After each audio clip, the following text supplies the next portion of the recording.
Muito bem, estamos aqui para mais uma aula do curso da ETAD, Escola de Educação Teológica das Assembleias de Deus, onde nós estamos estudando a doutrina do Espírito Santo. Falando da doutrina do Espírito Santo, hoje nós vamos abordar os dons do Espírito Santo. Esse é um tema precioso, os dons do Espírito Santo ao coração pentecostal. E o apóstolo Paulo também diz que não queria que nós o ignorássemos. Ele escreve em 1 Coríntios 12:1: a respeito dos dons espirituais, não quero, irmãos, que sejais ignorantes. Nesses dias que procedem à volta de Jesus, quando o Espírito Santo intensifica as suas atividades na terra, é imperativo estarmos bem instruídos acerca das operações do Espírito Santo nos crentes e através destes. Antes de tudo, é necessário definirmos o termo dons. Geralmente, quando pensamos em dons, vem à nossa mente alguma coisa tangível que nos é dada por possessão para ser usado quando e como quisermos. Todavia, a palavra grega para dons em 1 Coríntios 12 e 1 Coríntios 14 não tem esse sentido. Dons não são coisas que possam ser guardadas e usadas por qualquer pessoa. A palavra grega aqui é carisma e não se encontra em nenhum dos evangelhos e nem no livro de Atos, mas somente nas epístolas.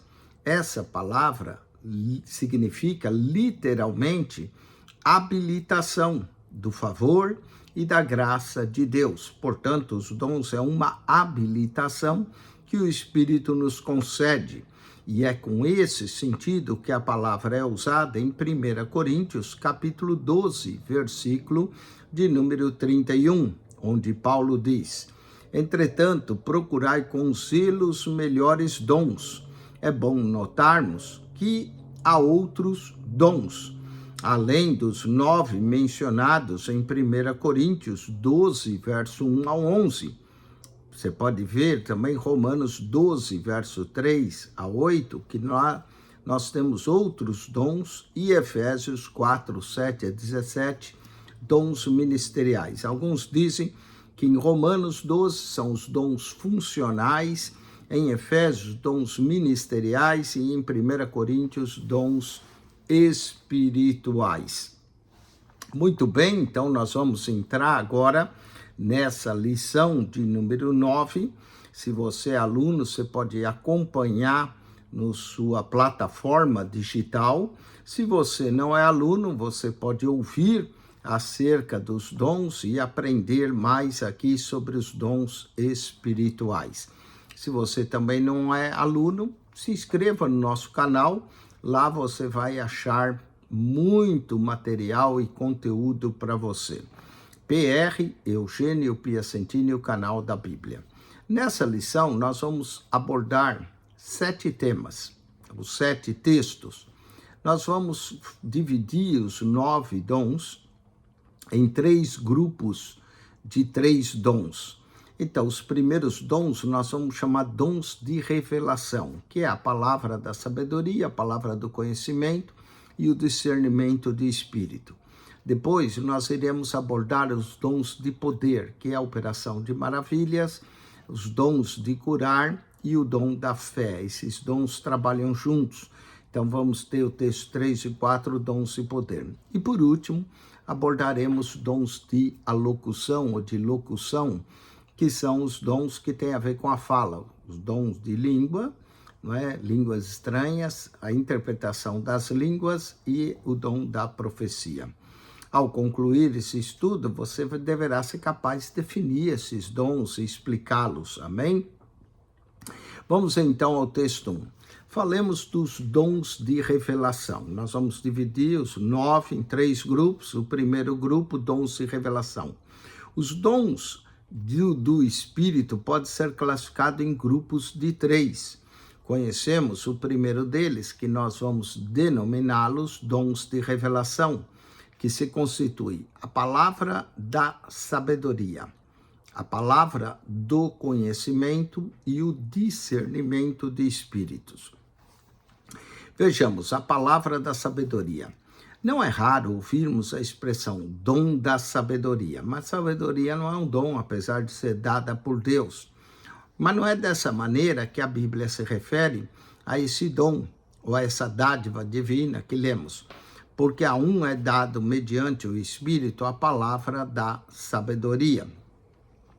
Considerando esse importante assunto, temos aqui 3 tipos de sabedoria. E há mais, não é? Mas nós vamos abordar 3. A sabedoria humana, que se limita aos interesses desta vida. A sabedoria satânica, que é sempre usada com os propósitos definitivamente malignos. E a sabedoria divina, que é aquela que vem do alto, que é empregada objetivando os melhores meios também para o engrandecimento do reino de Deus. O dom da palavra da sabedoria provém da presciência de Deus, que conhece todos os fatos e ocorrências, tanto as que ocorrem na terra como no céu, tanto as do presente como as do futuro, do tempo e da eternidade. Esse conhecimento, inclusive o conhecimento do infinito, é realmente a expressão da sabedoria de Deus, que por sua vez é comunicada pelo Espírito Santo a certos servos de Deus através do dom da palavra, ou a palavra da sabedoria. Podemos obter a sabedoria divina através de estudo cuidadoso das Escrituras, ouvindo mensagens inspiradas por Deus, ou lendo obras escritas por homens de grande cultura espiritual, Oswald Chambers, A.W. Tozer, Charles Spurgeon. Esses homens tiveram grande cultura espiritual e provém muita sabedoria em seus escritos. A palavra também da sabedoria é concedida por Deus ao homem de forma sobrenatural, não vem através dos livros, apesar que podemos ler e ganhar grande conhecimento. No Novo Testamento, esse dom de Deus manifesta-se de maneira ampla e notadamente no ministério de nosso Senhor e Salvador Jesus. Manifestou, por exemplo, quando ele confundiu os seus opositores na questão acerca do batismo de João, quando perguntaram-lhe de onde vinha a sua autoridade. E ele falou uma pergunta: vos farei, se vós me responder, eu digo de onde vem a minha autoridade. Em Mateus 21, 24 e 25. E é quando ele pergunta se o batismo de João é do céu ou da terra. Quando seus adversários também pretendiam surpreendê-lo quanto ao pagamento de impostos a César, ele proferiu a sentença com muita sabedoria: dai, pois, a César o que é de César, e a Deus o que é de Deus. Mateus 22, 21. Quando Jesus também prometeu aos seus seguidores dar a sabedoria, diz em Lucas 21, 15, porque eu vos darei boca e sabedoria a que não podeis resistir nem contradizer. A razão disso, o mestre, é porque o Espírito Santo vos ensinará naquela mesma hora as coisas que deveis dizer. Lucas 12, 2. Portanto, podemos dizer que o dom da palavra da sabedoria é a participação parcial infinita da sabedoria de Deus, que é dada a conhecer o crente através da revelação do Espírito para a solução urgente de um problema em particular. Temos um caso em João, quando trouxeram a mulher apanhada em pleno ato de adultério e insistiam, porque a lei mandava apedrejar. Jesus disse: aquele que não tiver pecado, que atire a primeira pedra. Palavra da sabedoria. E eis como a Bíblia de Estudo Pentecostal define o dom da palavra de sabedoria: mensagem vocal, sábia, enunciada mediante a operação sobrenatural do Espírito Santo, tal mensagem aplica a revelação da palavra de Deus ou a sabedoria do Espírito Santo a uma situação, um problema específico. Atos 6:10 nos fala de Estevão, homem cheio de sabedoria, e como não podiam resistir-lhe a sua sabedoria. Atos 15, verso 13 a 22. Vamos a outro dom de revelação dentro desse grupo de 3. Palavra do conhecimento. A definição do dom da palavra do conhecimento envolve uma implicação sobrenatural de fatos que no momento nenhum indivíduo poderia aprender por qualquer meio natural. Quando diz, ainda que eu tenha o dom de profetizar e conheço todos os mistérios e toda a ciência, que é conhecimento, 1 Coríntios 13, verso 2, Paulo obviamente refere-se àquelas palavras que nem ele nem outro homem entendia por meio natural. Portanto, podemos definir assim o dom da palavra do conhecimento. É uma revelação sobrenatural de ações e fatos que se baseia no perfeito conhecimento de Deus, dado a conhecer ao crente através do Espírito Santo. A semelhança da palavra de sabedoria, a origem do dom da palavra do conhecimento, tem a ver com a onisciência de Deus. É um dos seus atributos divinos. A palavra aqui apresentada, apresenta numerosas instâncias pelos quais os homens receberam conhecimento de fatos que só poderia haver ao conhecimento humano através de um dom sobrenatural.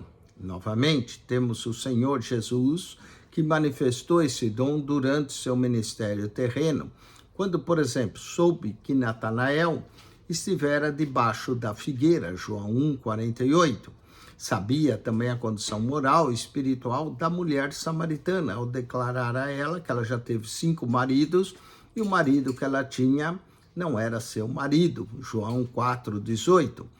Também ao revelar que Lázaro já tinha morrido em João 11:11, 11 a 14.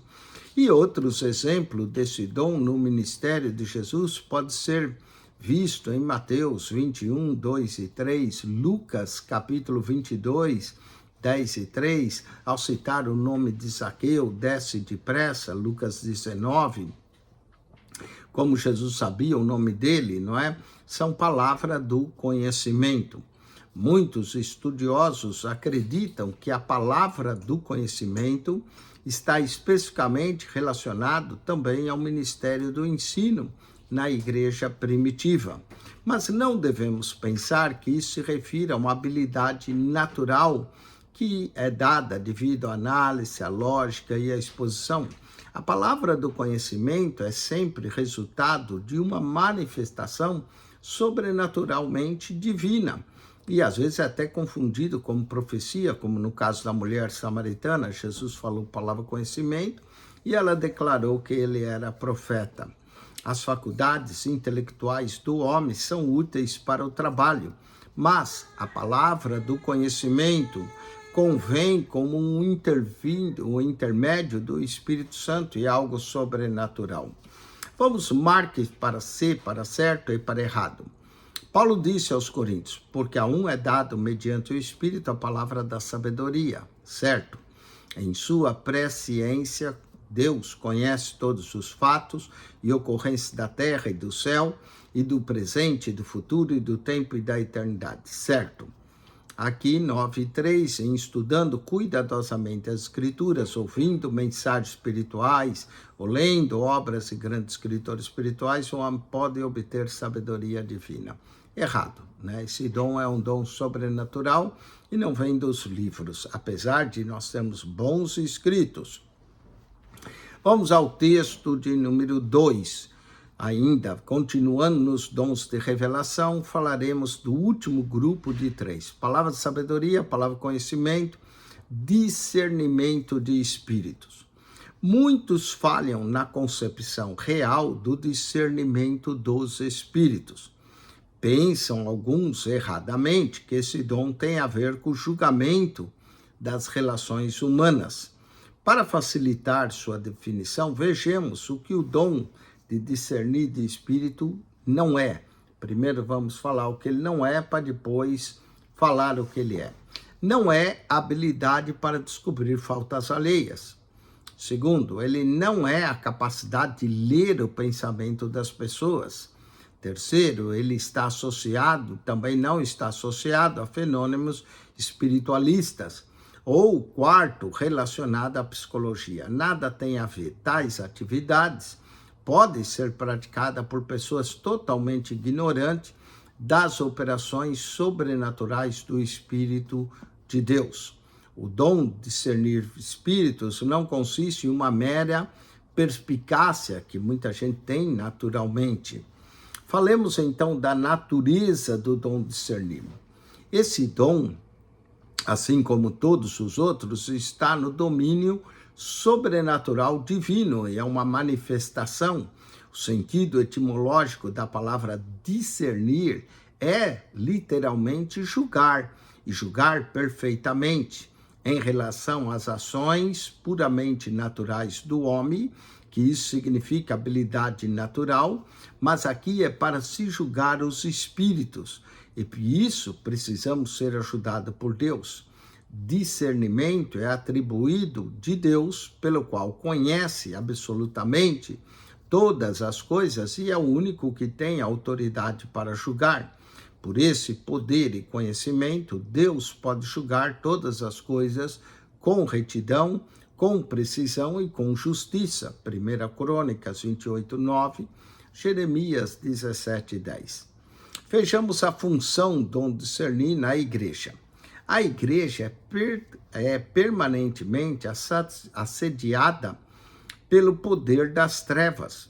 O seu inimigo é o espírito que atua nos filhos da desobediência, conforme Efésios 2:2, que também domina a mente, o corpo das pessoas incrédulas, suscetíveis às influências de espíritos maus e de demônios. Satanás pode usá-los para atacar, enganar os obreiros desprovidos de discernimento espiritual. Falemos da instância de sua operação. Pedro denunciou Simão, o mágico, ao descobrir a condição imperfeita de seu coração. Simão lograra enganar os crentes com uma aparente piedade, mas foi desmascarado diante da manifestação do dom de discernir, Atos 8:23. Paulo também discerniu que Elimas era filho do diabo, e com a palavra de autoridade impôs o julgamento de Deus, Atos 3:6-12.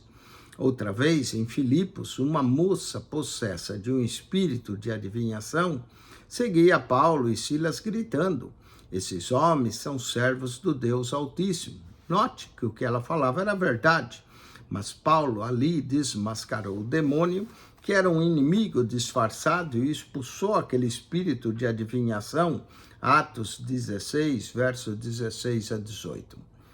A necessidade desse dom atualmente.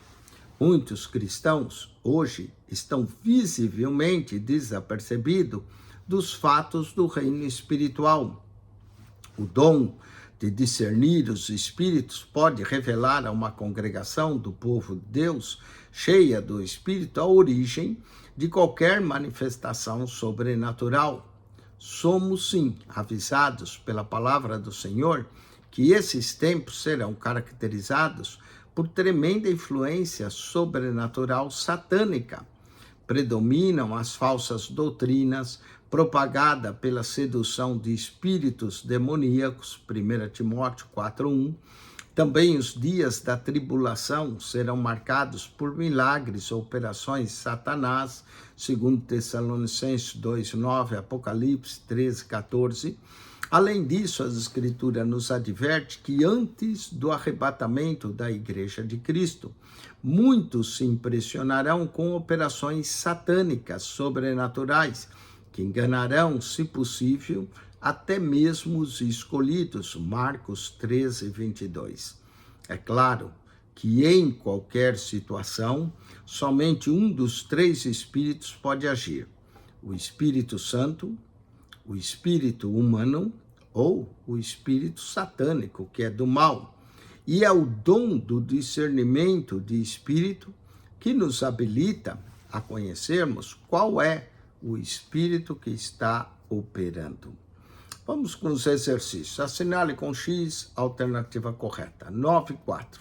O dom de discernimento de espírito não é, aqui, todas, não é associada a fenômenos, capacidade para ler pensamentos ou relacionada à psicologia. Todas estão corretas, é o que não é. 9.5. Discernimento é um atributo de Deus que pode julgar todas as coisas. Letra A, com retidão e justiça. 9.6. O mágico Simão, que lograra enganar os crentes com a sua aparente piedade, foi desmascarado, letra A, por Paulo. Vamos agora ao segundo grupo de 3 dons, dons de poder. O segundo grupo dos dons espirituais, que nos é descrito em 1 Coríntios 12, é dos dons de poder. Esse grupo faz parte, o dom da fé. Aqui não é a fé salvadora, é uma fé sobrenatural para ver milagres. Os dons de curar, note no plural, dons de curar. E o dom de operação de maravilhas ou de milagres. Esses 3 dons juntos formam os dons de poder. Vamos ao primeiro, o dom da fé. 1 Coríntios 12, 9. O estudo desse dom merece cuidado especial, uma vez que o dom da fé opera em conjunto com os dons de curar e com o dom de operação de milagres e de maravilhas. Há muito que estudarmos acerca da fé, em seu caráter humano e em seu caráter sobrenatural, em sua diversidade de operação e o seu modo de manifestar, também a sua intensidade na vida e no ministério de diferentes pessoas. Atentamos a esse importantíssimo assunto, considerando que há 3 tipos de fé. Temos a fé natural, temos a fé comum, que opera para a salvação, e temos a fé como um dom, que é propriamente objeto de estudo, um dom do Espírito. Falamos de cada uma delas. Primeiro, a fé natural, obra-prima do Criador. O homem foi criado com possibilidades naturais de relacionar-se com Deus, mesmo ao homem perdido. Deus tem concedido sabedoria natural. De igual modo, tem dado fé ou capacidade para esse acreditar em sua existência e nas coisas invisíveis. Como esse tipo de fé, o homem pode crer acertada ou erradamente nas coisas espirituais. Pode crer mesmo sem obedecer ou seguir a Deus. A definição primária de fé natural é a capacidade que todo homem tem de crer em um ser supremo. E acha-se esse fundamento também nas palavras de Paulo, em Romanos 1, 19 e 20. O que se pode conhecer de Deus está claramente revelado nas coisas criadas. Vamos à fé comum. A fé comum, aqui temos uma expressão bíblica, a expressão que escreve a Tito, verdadeiro filho, segundo a fé comum. Judas também escreveu para batalhar pela fé comum. Essa fé é a fé que opera a salvação. Judas, verso de número 3. Observemos o seguinte a respeito do tipo de fé comum. Ela vem pela pregação da palavra de Deus e traz à pessoa a graça salvadora. Ela também vem mediante a oração no Espírito Santo, que toma o caráter da fé santíssima e torna-se a firmeza do crente. Judas, verso 20. Não é especificamente a fé que opera milagres. Em algumas edições da Bíblia é designada como parte do fruto do Espírito, traduzida em outras versões por fidelidade, Gálatas 5:22, e é precisamente a crença que nos constrange a fidelidade a Deus, Gálatas 5:22 e 23. A fé comum é evidenciada também pela submissão e obediência a Deus, e pela prática também das boas obras. Lucas 17, 5 a 10, Tiago 2, 14 a 26, que a fé sem obras é morta, não é? Assim como o corpo sem o espírito está morto, assim a fé sem obras é morta. Pode ler todas essas referências. Vamos agora falar da fé como dom do Espírito Santo, de acordo com 1 Coríntios 12.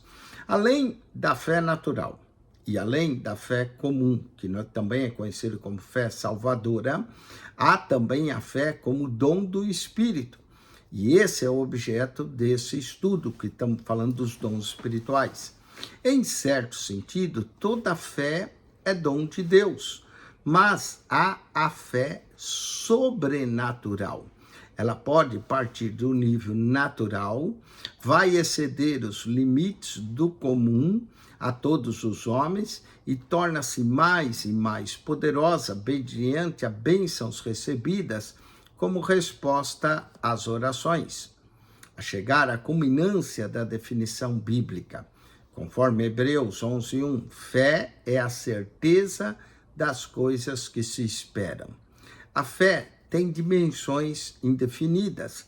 A Bíblia fala de pequena fé. Mateus capítulo 14, verso 31. A Bíblia também menciona a fé crescente, 2 Tessalonicenses 1, verso 3. A Bíblia fala da fé como um grão de mostarda, Lucas 17, verso 3. A Bíblia também menciona fé grande. Também menciona cheio de fé, é o caso de Estevão, Atos 6. Fé grande, Mateus 15, 28, a fé da mulher sírio-fenícia ou cananeia.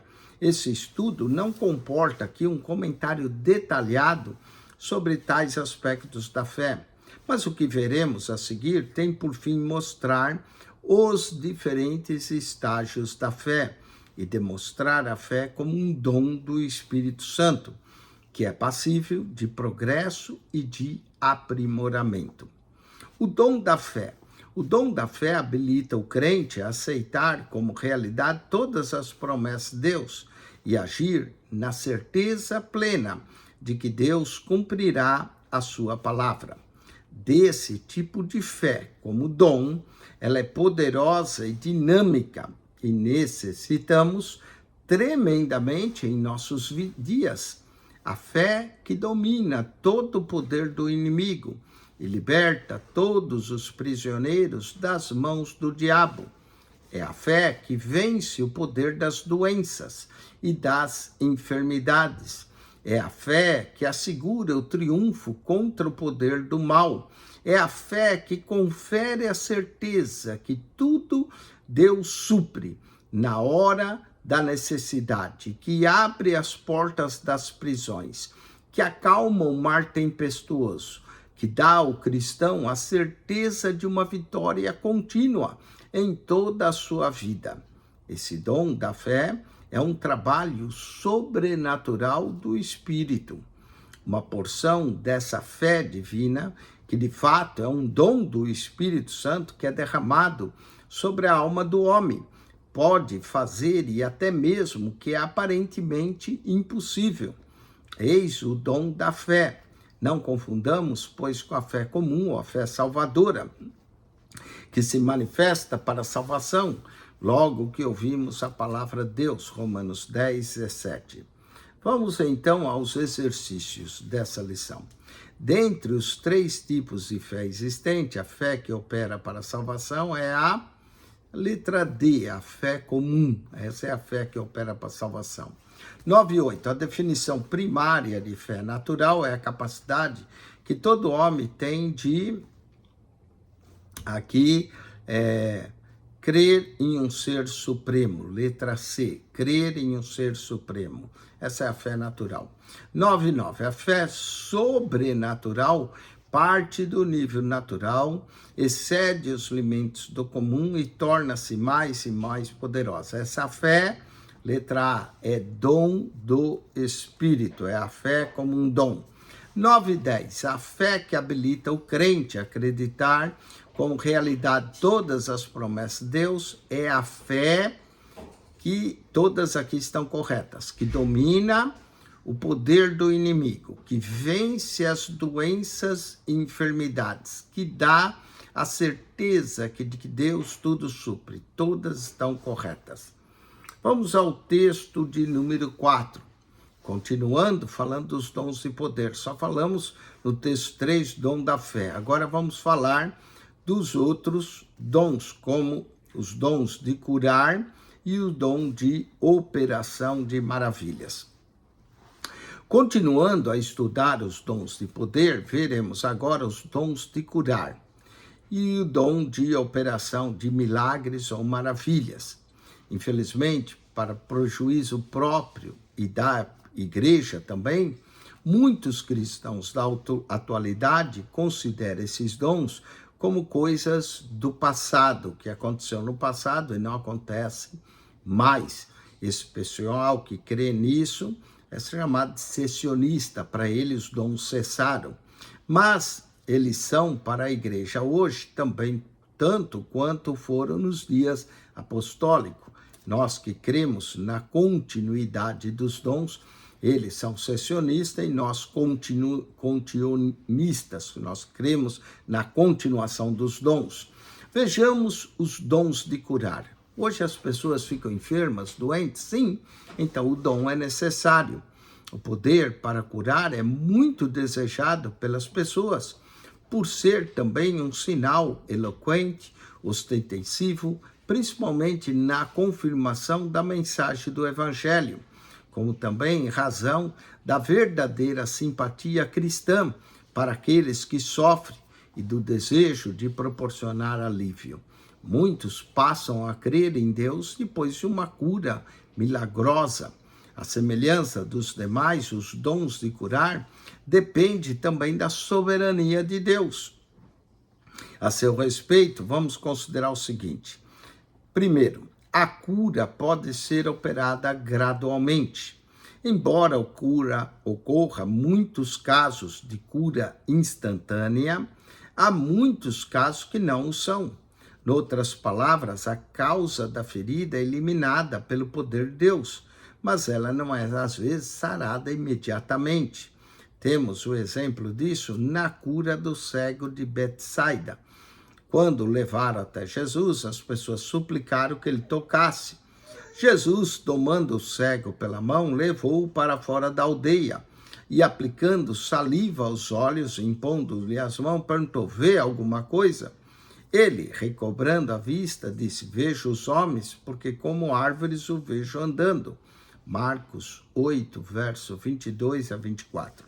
Alguns estudiosos são da opinião de que o homem certamente se batera em árvores quando cego, mas que agora enxergava de modo imperfeito, algo como um tronco de árvores em movimento. Então, novamente, Jesus lhe pôs as mãos nos olhos, e ele, agora passando a ver claramente, ficou restabelecida e tudo distinguia de modo perfeito. Marcos 8, 25. Essa cura em Betsaida é o único caso que nós temos de uma cura gradual, efetuada por Jesus. A maioria era imediata. O dom pode ter sido registrado nas Escrituras para que saibamos que nem toda cura divina é instantânea. Em alguns casos, o poder divino extermina a enfermidade de forma progressiva. No caso dessa cura realizada por Jesus, o Senhor ensina a importante lição. Ele quer que a nossa fé seja fundamentada em sua palavra, e não apenas em sinais e maravilhas visíveis aos olhos físicos. Duas ocorrências no ministério de Jesus podem elucidar bem esse ensino. Se porventura não virdes sinais e prodígios, de nenhuma maneira crereis. João 4, verso 48. Em contraste com esse exemplo de incredulidade, lemos as palavras do centurião de Cafarnaum. Dize, porém, uma palavra e o meu criado sarará. Lucas 7, verso 7. Falemos agora dos dons de curar, que fazem parte de uma categoria especial os dons de curar. Sobre os dons de curar, o texto bíblico não está dizendo que alguém pode possuí-los e assim estar habilitado a curar todas as enfermidades sem acepção. Antes, Deus tem feito residir em sua igreja a potencialidade para a cura de enfermidades. O plural aqui, dons, fala de curas de diferentes enfermidades, indicando que há um dom específico para cada tipo de doença. O propósito dos dons de curar é libertar das enfermidades aqueles que sofrem. Além desse, há ainda um propósito mais elevado, a glória de Deus. Os dons de curar chamam-nos a atenção para a majestade do poder de Deus, pela confirmação de sua palavra. Contribui também para abrir os corações de tal maneira que muitos venham a aceitar o evangelho da salvação. Vamos ao dom mais poderoso dos três, o dom de operação de maravilhas ou de milagres. 1 Coríntios 12, verso 10. A magnitude do dom. Operação de milagres ou maravilhas é outro dom de poder. É, na verdade, o mais poderoso. É tão estupefante que torna-nos inconcebivelmente finita do homem o que Deus pode fazer. Entretanto, ele faz parte de um ministério sobrenatural do Espírito Santo, através da vida de crentes cheios do Espírito Divino, aonde esse dom se manifesta. Vamos à definição de milagres ou de maravilhas. O dicionarista Webster apresenta a seguinte definição para milagre. Um milagre é um evento ou efeito no mundo físico distinto das leis da natureza, ou que sobrepuja o nosso conhecimento dessas leis. A Bíblia é o livro dos milagres. De fato, ela é, e talvez o maior de todos os milagres, a própria Bíblia. No Egito, Deus também operou muitos milagres para a libertação dos israelitas. Êxodo 8:12. A separação das águas do Mar Vermelho. O maná que enviou ao povo no deserto, a água proveniente da rocha em Refidim para saciar a sede do povo. Foram milagres realizados por Deus por intermédio daqueles a quem ele encheu do seu espírito. Êxodo 14:17. A paralisação do sol por intermédio de Josué. Josué 10:12. O machado que emergiu do fundo das águas pela palavra do profeta Eliseu, 2 Reis 6:6. A sombra do sol que retrocedeu, atendendo à oração de Ezequias, 2 Reis 29, verso 9 a 11. Todos esses foram milagres, e milagres testemunhados por muitos e que foram registrados na Bíblia. Vejamos alguns milagres do Novo Testamento. O Novo Testamento também nos conta muitos milagres. Para citar alguns deles, é Jesus acalmando a tempestade, Mateus 8:26. A multidão faminta no deserto e a multiplicação de 5 pães e 2 peixes, João 6:5. Fazendo ver um cego de nascença, Mateus 20:34, João 9. Ressuscitando os mortos e ressuscitando Lázaro, morto de 4 dias, João 11:43-44. Igualmente, lemos sobre Pedro, que foi liberto da prisão sem a intervenção humana pela ação de um anjo, Atos 12, versos 7 a 11. Os milagres realizados por Paulo em Éfeso, Atos 19, 8 a 20.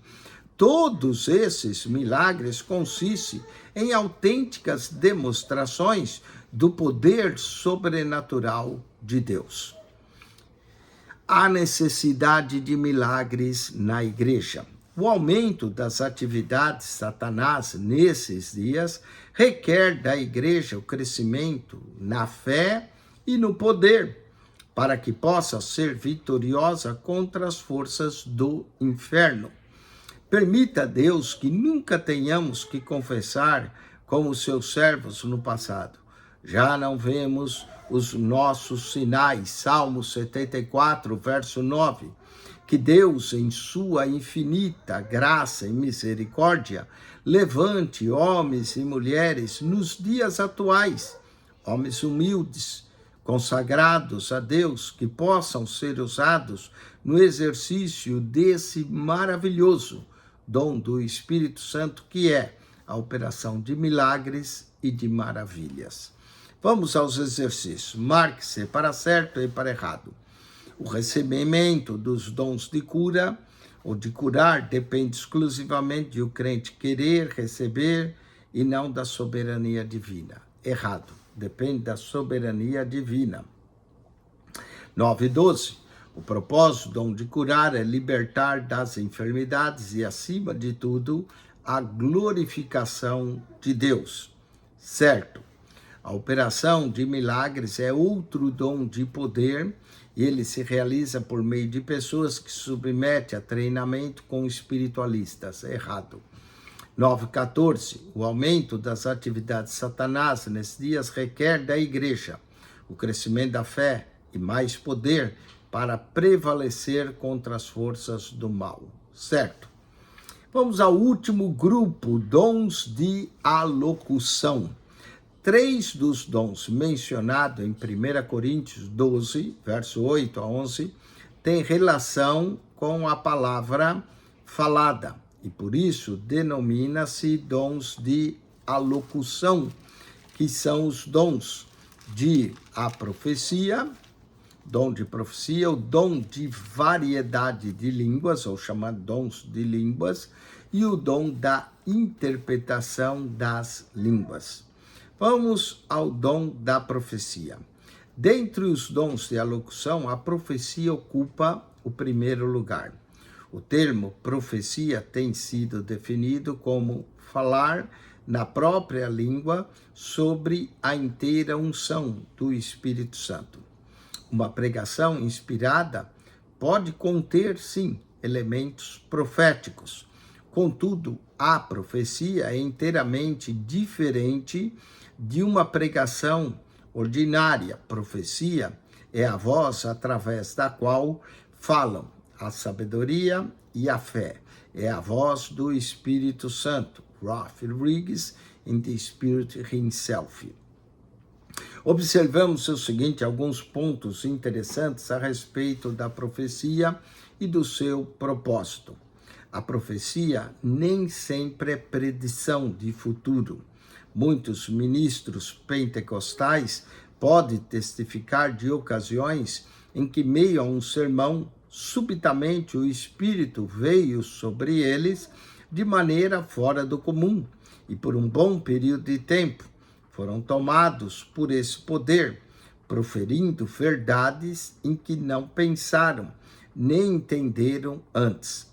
É provavelmente alguma instância de predição, mas nem sempre a profecia em um Novo Testamento é predição, não obstante ter em muitos casos função também preditiva. A profecia não tem a finalidade de estabelecer normas. Não há coisa alguma em um Novo Testamento que indique ser função dos profetas na igreja servirem de guias como os profetas de Israel na antiguidade. Esses profetas do Antigo Testamento dirigiam a nação por um regime de consultas ao Senhor. Há o registro de profecias que se cumpriram, como a de Ágabo, acerca da fome que viria em Jerusalém, Atos 11, verso 28. E quanto também ao que aconteceria a Paulo em Jerusalém, Atos 21, verso 11. Em ambos os casos, o profeta predisse claramente o que ocorreria. Mas é significativo o fato de não ter proferido palavra de direção. O modo de proceder ficou a critério da igreja. Os discípulos é que resolveram quanto a providências serem tomadas na fome. Na maioria das vezes, a profecia tem função preditiva e não diretiva. O profeta limitou-se a predizer as tribulações que sobreviriam ao apóstolo Paulo em Jerusalém. Quanto ao que Paulo deveria fazer, quanto aos conselhos para Paulo não subisse a Jerusalém, Lucas nos deixa claro que procediam dos demais amigos do apóstolo, dos irmãos da igreja.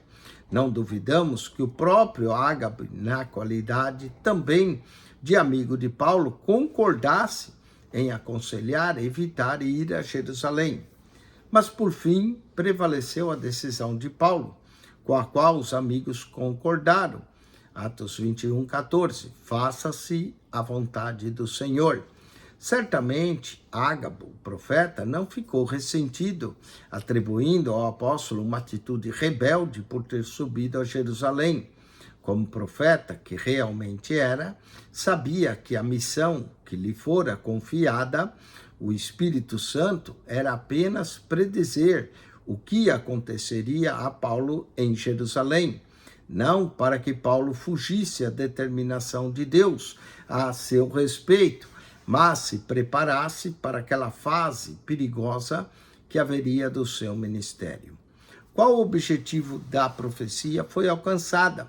Entendemos por essas palavras de Paulo, porque eu estou pronto, não só a ser ligado, mas antes ainda a morrer em Jerusalém pelo nome do Senhor Jesus. Atos 21, verso 13. Podemos ler também Atos 10, 21, Atos 23, 11. Não é infalível o dom de profecia. O dom de profecia envolve uma função do humano e do divino, do finito e do infinito, do imperfeito, que é o profeta, com o perfeito, que é Deus. Algumas pessoas têm a concepção falha de que na manifestação do dom de profecia é somente Deus quem fala. E em alguns casos isso pode ser até verdade, mas cabe aqui uma explicação. Se o dom de profecia fosse inteiramente uma operação de Deus, sem a participação alguma do homem, não seria necessário qualquer instrução quanto ao seu exercício. Deus não necessita de instrução. A inspiração divina não exclui a participação do espírito humano. O espírito de Deus é infalível, mas o do homem não. Como prova disso e instrução, Paulo afirma: os espíritos dos profetas estão sujeitos aos próprios profetas. 1 Coríntios 14, 32. É claro que o Espírito de Deus não está sujeito aos profetas. Há, portanto, a participação do imperfeito espírito humano na profecia. Se não houvesse, não haveria o perigo de falhas, nem a necessidade de ser submetido a julgamento. 1 Coríntios, capítulo 14, verso 29 ao 33. Vamos à importância da profecia. Se nós lermos 1 Coríntios, capítulo 14, verso 1, ali Paulo adverte a buscar conselho, todos os dons espirituais, mas principalmente de profetizar. Em 1 Coríntios 14, 39, considere que Paulo dá à profecia o primeiro lugar entre os dons de alocução. Comparando ao ministério do ensino, diríamos que esse apela ao entendimento, ao intelecto, enquanto a profecia apela às emoções e põe em fogo aquilo que o ensinamento esclarece. A profecia pode arrebatar a congregação às alturas de glória e também de entusiasmo, pode derreter de ternura e fazer estremecer de terror. Vamos à profecia ministra a verdadeira exortação, edificação e consolação. Ela serve para conforto dos crentes. 1 Coríntios 14, verso 3. Nos descrentes pode produzir pungente convicção. 1 Coríntios 14, verso 20 e verso 25. Exortação é uma fase distinta do dom de profecia. 1 Coríntios 14, verso 3. É dignificada por ser um dom, um carisma. Constitui o apelo emocional característico dos dons de alocução. Não é uma exploração emocional, como um desprendimento brusco, irresistível dos sentimentos, mas uma emanação controlada numa demonstração sincera de zelo espiritual. Em vibrantes palavras dirigidas pelo Espírito ao pecador ou ao justo e santo, com instância para retorná-lo do erro à verdade, da impiedade à justiça e da desobediência à obediência da fé. Ralph Higgs, em o livro O Espírito Santo. Vamos, marque C para certo e para errado. Profecia tem sido definido como falar na própria língua sobre a inteira unção do Espírito Santo, certo? 9:16, profecia a voz, através da qual falam a sabedoria e a fé, certo? Novamente. 9:17, o Novo Testamento ensina que a função dos profetas na igreja é tal qual a dos profetas do Antigo Testamento, que dirigiam por um regime de consultas ao Senhor. Errado. Não é? Nós encontramos aqui uma diferença entre o profeta do Antigo e do Novo. 9:18, a profecia tem função diretiva e não preditiva. Errado novamente. A função da profecia é preditiva e não diretiva. Errado. Vamos ao texto 6. Dons de alocução. Continuando, agora falaremos do dom de variedade de línguas. Já estudamos bastante sobre as línguas estranhas, mas nesse texto abordaremos o tema sobre outro aspecto, o dom de variedade de línguas, como um dos dons de alocução que nos é concedido pelo Espírito. A definição do dom de variedade de língua. Quanto à forma, o falar em línguas como um dom é uma essência, idêntico ao falar língua estranha, como evidência inicial do batismo com o Espírito Santo. Diferem, porém, quanto ao seu propósito e quanto à sua operação. No dom de variedade de línguas tem dois propósitos principais: o falar em outras línguas, seguido de interpretação para a edificação da igreja, que também é um dom do Espírito. No culto público, se houver alguém falando em língua, que haja intérprete, como uma mensagem verbal à congregação para a edificação espiritual de todos. 1 Coríntios 14, verso 5, verso 6, verso 13 a 17. Segundo, o falar em outras línguas pelo crente pode dirigir-se a Deus em suas devoções particulares e, desse modo, edifica a sua vida espiritual. 1 Coríntios 14, 4. Significa falar ao nível do Espírito. O que fala em língua não fala aos homens, senão a Deus. 1 Coríntios 14, verso 2, verso 14. Com o propósito de orar também. Se eu oro em línguas, meu espírito ora bem, apesar que eu fico sem o entendimento. 1 Coríntios 14, verso 2, 14, verso 15, verso 28. Também podemos dar graças a Deus em línguas. 1 Coríntios 14, verso 16 e 17. Ou ainda cantar em línguas. 1 Coríntios 14, 15.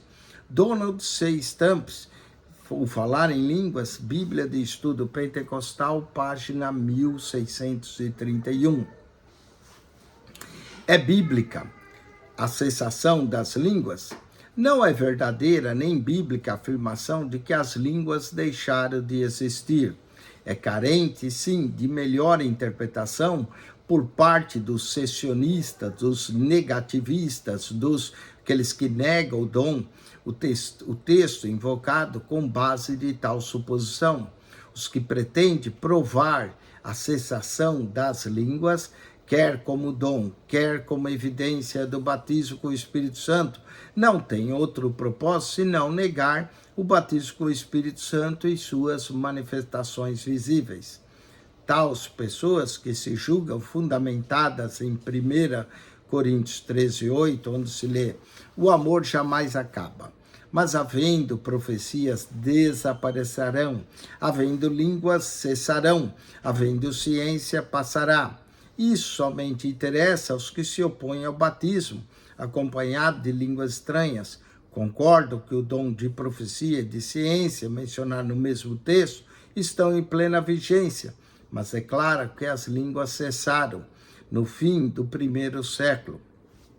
O secessionista, Almeida também comenta na doutrina bíblica do Espírito Santo. Vamos a uma suposição desautorizada. Não há dados bíblicos nem históricos que autorize a quem quer que seja a precisar o tempo de duração de qualquer dos dons espirituais. Tampouco o texto de 1 Coríntios 13:8 trata da cessação de qualquer dos dons da vinda de Cristo. O verso 9 e 10 do mesmo capítulo esclarece bem o verdadeiro sentido da doutrina apostólica. Em parte conhecemos, em parte profetizamos. Quando, porém, vier o que é perfeito, então o que é em parte será aniquilado. Como já vimos, dons são ministérios do Espírito a serviço da Igreja de Cristo, enquanto está aqui na terra. Quando, porém, vier o que é perfeito, não haverá mais necessidade desse ministério. O texto fala do tempo, isto é, o fim da presente era, em que haverando línguas cessarão, e havendo ciência também passará. Conclusão: esse dom é o poder da expressão vocal em línguas desconhecidas do que fala, e ele é concedido pelo Espírito Santo de Deus, capaz de ser interpretado por meio de outro dom, o dom de interpretação das línguas. Note que a interpretação não é tradução. Igualmente sobrenatural, de modo que tais opressões ou expressões, tornam-se dessa forma inteligíveis a toda a congregação. Donald Guy, no seu livro acerca dos dons espirituais. Vamos para os exercícios. Marque C para certo, E para errado. 9:19. Quanto à forma, o falar em línguas como um dom é, em sua essência, idêntico ao falar língua estranha como evidência inicial do batismo com o Espírito Santo. Difere, porém, quanto ao seu propósito e operação. Certo. 9:20. Não é verdadeira nem bíblica a afirmação de que as línguas deixaram de existir. Certo. Até a língua humana continuamos falando, certo? 9:21. Há dados bíblicos e históricos que autorizam quem quer que seja a mencionar o tempo de duração de qualquer dos dons espirituais. Errado. Não há dados bíblicos nem históricos que autorizam alguém a dizer isso. Vamos ao último, dons de alocução, texto 7. Falemos agora da interpretação das línguas. O dom de interpretação das línguas é semelhante à interpretação de uma língua estrangeira. Mas presta atenção, é ser hábil intérprete, não tradutor, que explica o sentido das palavras da língua que conhecemos. Semelhante, não são iguais. Vejamos como é feita a interpretação. Não obstante a semelhança acima aludida, a interpretação das línguas estranhas ocorre também sobrenaturalmente. Essa diferença provém do fato que as línguas estranhas são dom de Deus e só podem ser interpretadas mediante outro dom igualmente sobrenatural e divino. Assim, isso não acontece como quem traduz naturalmente palavras e sentenças, mas é o Espírito Santo comunicando ao intérprete o significado da mensagem que está sendo dada em línguas.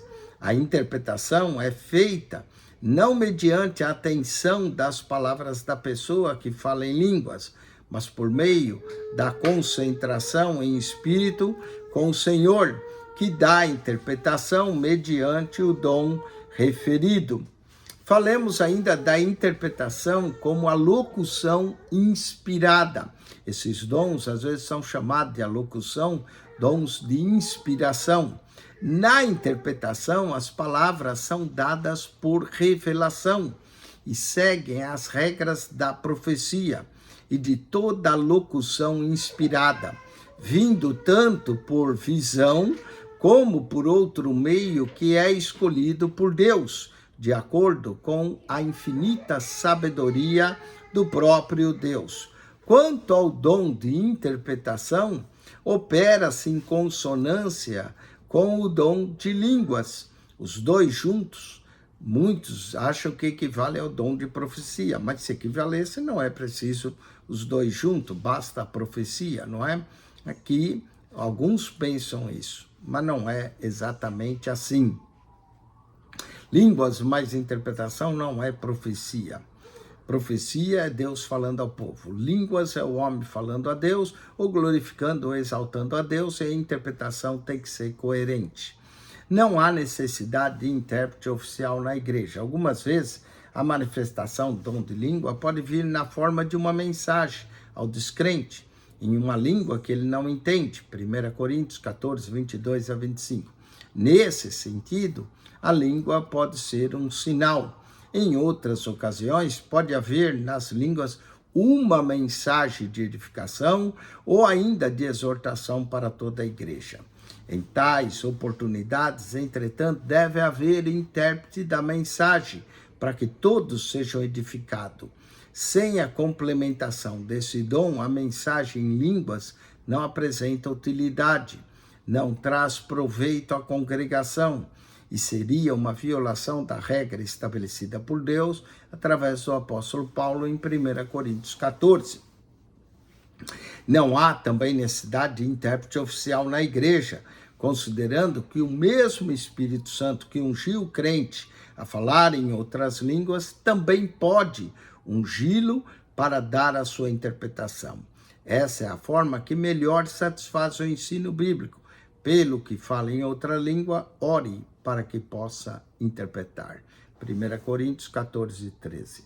Vamos aos exercícios. Relaciona a coluna A de acordo com a coluna B. Coluna A. A interpretação de línguas estranhas pode ser dom de Deus, é feita. Certo. A interpretação das línguas não acontece como quem traduz naturalmente, mas é o Espírito Santo comunicado ao intérprete o significado da. Certo, novamente. 9:24. Quando o dom de interpretação opera em consonância ao dom de língua, os dois juntos são equivalentes a... Aí, é certo, pode pôr certo. 9:25. Não há necessidade de intérprete oficial na igreja. O mesmo Espírito que ungiu o crente a falar em língua pode levá-lo também. Bom, aqui na verdade era relaciona a coluna A, né? Nós estávamos falando certo e errado. Vamos relacionar agora. 9:22. A interpretação da língua pode ser dom de Deus e é feita, aqui letra D, sobrenaturalmente. 9:23. A interpretação das línguas não acontece como quem traduz naturalmente, mas é o Espírito Santo comunicando o intérprete o significado da letra A, mensagem dada em línguas. 9:24, quanto ao dom de interpretação, opera em consonância ao dom de língua, os dois juntos são equivalentes, não é igual, mas são equivalentes, essa diferença ao dom de profecia, letra C. E 9:25, não há necessidade de intérprete oficial na igreja. O mesmo Espírito que ungiu o crente a falar em línguas pode levá-lo, letra B, a interpretação das línguas. Muito bem. Vamos à revisão da lição. Também relaciona a coluna A de acordo com a B. 9:26, palavra do conhecimento, é a revelação de ações e fatos que se baseiam no aqui, letra G, perfeito conhecimento de Deus. 9:27, o sentido etimológico da palavra discernir é literalmente, aqui é letra I, julgar perfeitamente. 9:28, a fé que opera para a salvação, letra H, a fé comum. Fé comum refere-se àquela que vem pela pregação da palavra de Deus e traz a pessoa a, pode ser letra E, a graça salvadora. A graça salvadora. 9:30. Aquele que, confirmando a sua fé, afirmou, diz, porém, uma palavra, o meu criado sarará. Esse aqui é a letra B, o centurião de Cafarnaum. 9:31, a operação de milagres é outro dom de poder. Ela faz parte do ministério sobrenatural do, aqui, Espírito Santo, letra F. Espírito Santo, letra F. O livro dos milagres, letra D, a Bíblia. A inspiração divina na profecia não exclui a participação do, aqui seria letra A, o espírito humano. Espírito humano. 9:34, a interpretação das línguas é, aqui seria letra C, a locução inspirada. A locução inspirada. Letra C. Com isso, nós concluímos mais uma lição, lição 9. O aluno agora toma 10, 15 minutos de intervalo e volta para a lição 10 e a revisão do teste 5 da do nosso curso de doutrina do Espírito Santo. Doutrina, se você não é aluno, mas esteve assistindo a aula para ganhar conhecimento, parabéns, continue, a aula está de graça. Se caso você quer adquirir um certificado, eu não posso te dar certificado só por assistir a aula. Você tem que responder os exercícios, você tem que fazer a prova, inclusive vou fazer a revisão da prova na próxima lição. E aí você precisa ter acesso, então, à plataforma digital para ter o material didático.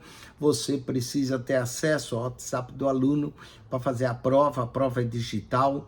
As aulas você assiste no conforto da sua casa, de segunda a sexta, você escolhe o dia. Olha, não há desculpa para você não estudar, porque você escolhe o dia que você está livre, assiste a aula. Daí você tem uma semana para fazer o teste. E aí, na outra semana, você assiste a aula novamente. E tem mais uma semana para fazer o teste. Então, não importa se você está nos Estados Unidos, Brasil, Japão, Europa, em qualquer canto dos Estados Unidos, você escolhe a hora de assistir a aula, você escolhe o momento que você assiste, você é livre. Assim, você pode assistir a aula preso no trânsito, não é?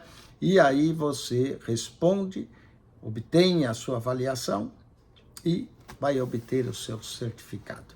Eu não recomendo assistir a aula preso no trânsito, né? Mas eu recomendo você ter um lugar calmo, tranquilo, com um caderno, para você anotar, estudar, ver o material didático, não é?